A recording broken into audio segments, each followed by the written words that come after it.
yang tersambung, kuat, ini erat, dan sulit dilepaskan, itu disebut silah namanya.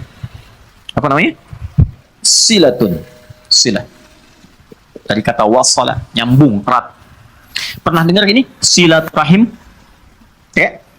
Ketersambungan rasa kasih yang dalam, sehingga walaupun terpisahkan tempat dan keadaan, ia masih bisa merasakan itu dengan memberikan satu rasa yang dalam. Jadi kalau Anda bertemu dengan kawan-kawan, reunian, kan? Ketemu, saling tatap, ngobrol, itu belum silaturahim secara makna, belum. Karena orangnya ada di hadapan kita, kita sapa. Tapi kalau Anda meninggalkan tempat ini, kemudian ingat kepada kawan kita, terus kita WA, malam-malam kita ingatkan, akhi, maafkan kalau saya ada salah ya, mudah-mudahan Allah pertemukan kembali kita sampai jannah, malam tahajud ya. Itu namanya silaturahim. Silah, terikat walaupun ruangnya sudah berbeda. Waktunya mungkin tidak sama. Teman ke Amerika, dia ke Kanada, 12 jam bedanya dengan kita. Tapi kita masih bisa WA dia. Itulah silah. Hubungan yang menyambungkan kita dengan Allah, sehingga terkoneksi dalam setiap keadaan dimanapun berada, itu adalah sholat. Kenapa sholat disebut dengan sholat? Ya, padahal sholat kan namanya doa, kan? Ya kan? Tapi kenapa disebut dengan kalimat sholat? Untuk memberikan kesan ibadah ini melatih kita supaya terkoneksi dengan Allah secara erat dan kuat, sehingga di setiap keadaan kita tersambung dengan Allah. Oke, teman-teman yang laki-laki nih, Anda punya koneksi dengan orang yang punya kedudukan. Gampang nggak pekerjaannya? Gampang. Ibu terkoneksi dengan Korlantas, lalu lintas gampang kan? Dikawal, kan? Anda punya koneksi dengan Allah, apa yang sulit bagi Allah? Nih, kalimat mahal ya. Anda boleh catat ini. Mau bikin status juga silahkan, terserah. Tapi yang penting status kita di hadapan Allah. Ada satu kalimat yang sangat mahal. Yang kalau kita punya ini, tentram kehidupan dunia. Kalimatnya singkat, cuma 3 kata. Aku punya Allah. Aku punya Allah. Ini kalimat yang mahal, yang jarang dimiliki sampai hari ini. Kenapa engkau begitu tegar, padahal masalah rumah tangga kamu itu begitu pelik? Aku punya Allah. Aku yakin Allah pasti akan berikan solusi.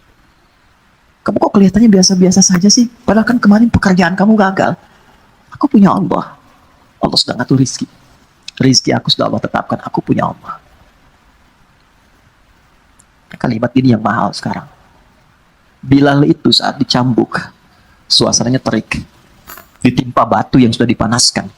Ketika dicambuk sekali, kalimatnya irtad, murtad kamu. Jawabannya Allah, aku punya Allah. Saya tanya pada Anda, kalimat ini muncul nggak dalam setiap situasi? Nah, mungkin itu yang menyebabkan sering ada kegamangan, kegelisahan, pesimis, jatuh terlampau dalam. Punya Allah. Dulu semua orang bekerja itu merasa punya Allah. Mau disogok, ya seorang penggembala kambing itu diuji oleh Umar. Aku ambil ya, satu aku beli. Jangan, ya ini bukan punya saya. Bilang aja dimakan serigala. Pertanyaan cuma satu, fa'aina Allah. Terus Allah di mana? Aku punya Allah. Teman-teman, itu mahal sekali. Nah, sholat itu melatih kita untuk punya itu. Jadi kalau sudah selesai sholat, kita itu terkoneksi dengan Allah. Terkoneksi itu namanya zikir. Dzakaro, ingat. Ingat tuh, zikir tuh gini, bukan diucapkan di lisan. Zikir itu diucapkan di lisan, tembus ke hati, lalu memberikan petunjuk kepada semua bagian tubuh kita. Itu zikir namanya. Jadi begitu disebutkan, ada getaran ke jiwa. Makanya kenapa pasca sholat ada zikir, khawatir setelah sholat belum nyambung. Ini yang dimaksud Quran surah keempat ayat 103. Fa'idha qadaytumus sholata, maka jika Anda telah tuntas mengerjakan sholat, mungkin belum terkoneksi sepenuhnya dengan Allah. Fadhkurullaha, maka cepat koneksikan dirimu dengan Allah. Nih, kenapa istighfar didahulukan sebelum subhanallah? 1 juta. Serius? 5 juta.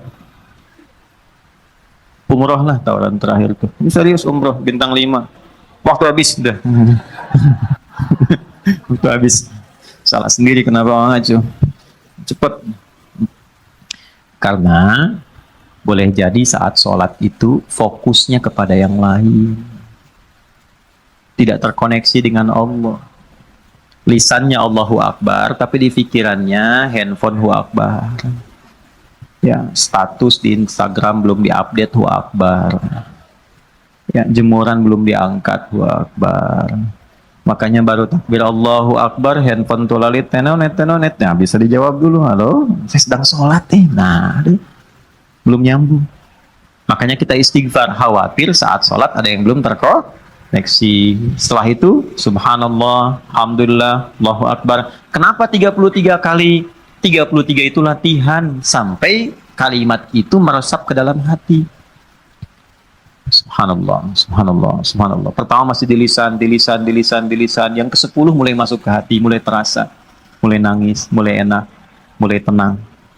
Alhamdulillah, alhamdulillah Allah kasih saya ibu, alhamdulillah Allah kirimkan saya ayah, alhamdulillah Allah kirimkan saya istri, alhamdulillah Allah kirimkan saya suami, anak-anak, alhamdulillah, enak, sampai tenang. Sampai situ gak? Nah, sampai ujungnya kita merasa punya Allah. Kalau sudah merasa punya Allah, Allahu Akbar, itu semuanya dah. Nih antum ya, yang pengusaha pebisnis ya, ada ya. Saya nggak harus tanya angkat tangan lah. Ya, kalau saya tanya anda begini, anda misalnya punya satu proyek nih, nilainya 100 miliar, oke? Tapi proyek itu membuat anda tidak bisa sholat. Sisi lain, ada pekerjaan, nilainya cuma 1 juta, tapi anda bisa menunaikan sholat dengan begitu nyamannya. Anda pilih mana? Yang pertama atau yang kedua? Cuma 2 pilihan, Anda nggak boleh pilih yang ketiga. Saya sudah bisa merasakan getaran-getaran itu. Ya, jujur aja. Pertama atau kedua? Wah, yang benar. Buktinya ada orang sekarang hanya untuk jaga toko, dia rela meninggalkan Jumat. Hanya untuk jaga toko. Hanya untuk menjaga toko. Biasa. Syaratnya nggak sholat, dia mau. Padahal kalau ditanya siapa yang ngasih rezeki, dia jawab Allah. Itu kan ada yang salah gitu. Ada yang salah. Lihat Abdurrahman bin Auf itu ditawari begini. Abdurrahman bin Auf itu kan orang kaya luar biasa sebelum masuk Islam. Tapi levelnya masih 1. Setelah masuk Islam di nomor 3, yang tertinggi. Kan cuman begini tawarannya. Kamu kalau mau ikut Muhammad SAW, semua aset kamu kami sita. Oke? Silahkan ikut. Dan nggak boleh bawa apapun, cuma baju yang melekat di badan. Gambaran orang-orang pada saat itu akan menempuh perjalanan kurang lebih 400 km, lewat naik turun bukit, badai mungkin datang, nggak akan selamat sampai ke Madinah.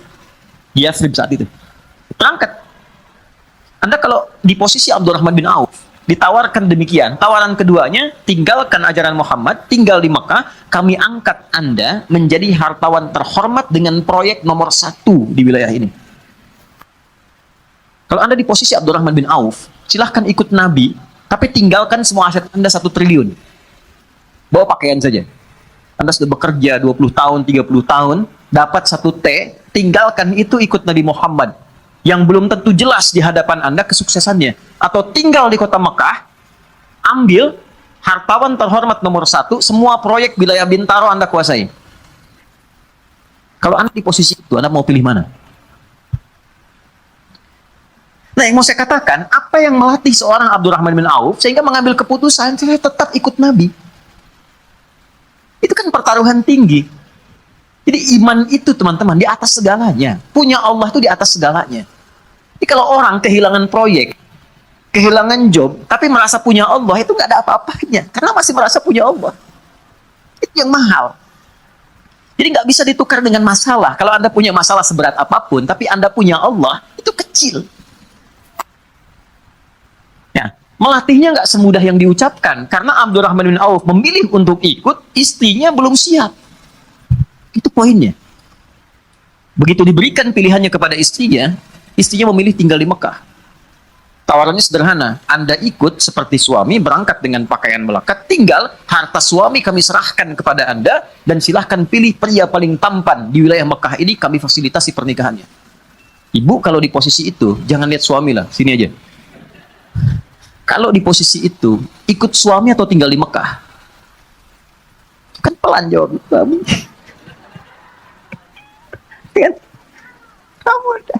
Andanya nggak dilirik tuh, amin. Oke. Ternyata tinggal di Mekah. Ya, tapi karena keyakinan kuat dan merasa punya Allah, perhatikan, orang yang sudah mengkoneksikan dirinya dengan Allah dan punya Allah, maka Allah jawab. Ini yang dimaksud rumus Quran surah kedua di ayat 152. Fadhkuruni adzkurkum. Engkau terkoneksi denganku, menyebut namaku, selalu diartikan menyebut, padahal zikir. Engkau terkoneksi denganku, aku memperhatikan engkau. Jadi sebelum beliau berangkat, Allah sudah siapkan perangkat.